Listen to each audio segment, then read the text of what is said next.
أولًا الأستاذ محسن محي الدين ده أستاذي، ده اللي علّمني تمثيل من زمن طويل، كنت في فريق التمثيل في نادي الزمالك وهو كان رئيس فريق التمثيل، وكان الفريق فيه عبد الله محمود رحمة الله عليه، وائل نور، ممدوح عبد العليم، شريف منير، محمد عبد الواحد، كانوا أسامي كبيرة جدًا.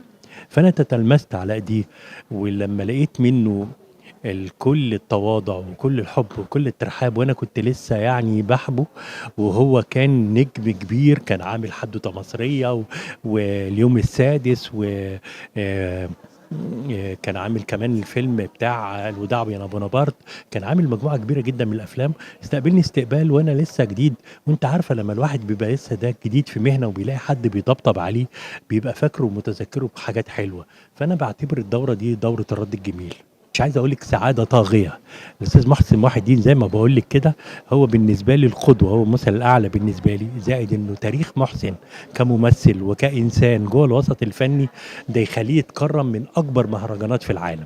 هو طبعًا أحلى شعور إن زميل العمر الأستاذ عادل عمار هو اللي بيكرّمني لإن هو طبعًا فنان جميل وبقى لنا أكتر من حاجة 40 سنة بنعرف بعض يعني وهو فنان مثّل وأنتج وعمل حاجات كتير أيامنا إحنا يعني.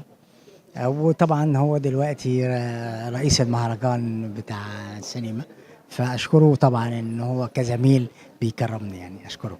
مهرجان أوسكار إيجيبت يعني لصاحبه ومؤسسه صديقي وعشرة عادل عمار.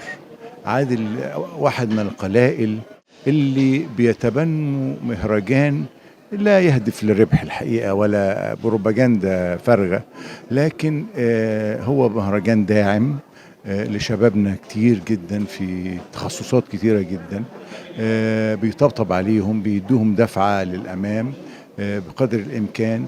بيتذكر كمان في دوراته الكتيرة اللي عدت قامات من أعلام الفن لتكريمهم أو لتكريم أسمائهم. عشان كده أنا عادل لما بيدعوني لهذا المهرجان أو يدعو لتكريمي، أنا لا أتأخر عنه أبدا، لأني مدرك أنه يأخذ المسألة على محمل الجد. وأنا عارف ومتأكد أن عادل عنده من أسباب، أنا لأني قريب منه، عنده ما يدعو للتوقف، أسباب كثيرة جدا لتوقف هذا المهرجان، لكن هو بإصرار وإحنا في ظهره، بإصراره وبعزيمته مكمل. ودي الدورة 17. عشان كده أنا بحييه وبشد على يديه يعني انه هو يستمر وهيستمر بفضل الله. والنهارده احنا كمان في دوره، الفنان مهم، فنان قدم وفنان اعطى وفنان جد مشوار من هو صغير حتى الان ملتزم. الفنان محسن محي الدين وكتير بقى انا حضرت دورات يعني لاقامات عظيمه، فيعني دايما موفق عادل ودايما مهرجانه بيسعدني وجودي الحقيقه فيه. اليوم النهارده إن شاء الله جميل بوجودكم وبتكريم كل الناس المحترمة اللي معانا، وأحسن حاجة موجودة إن إحنا بنفكر الناس بذكرى جميلة للفنان محسن محي الدين اللي الدورة على اسمه. فنان عظيم شامل كامل، هو بعيد عن أنظار الشاشة دلوقتي، ولكن إحنا بنحبه وحبينا نكرمه ونعرفه قد إيه إحنا بنحبك وإحنا لسه فاكرينك.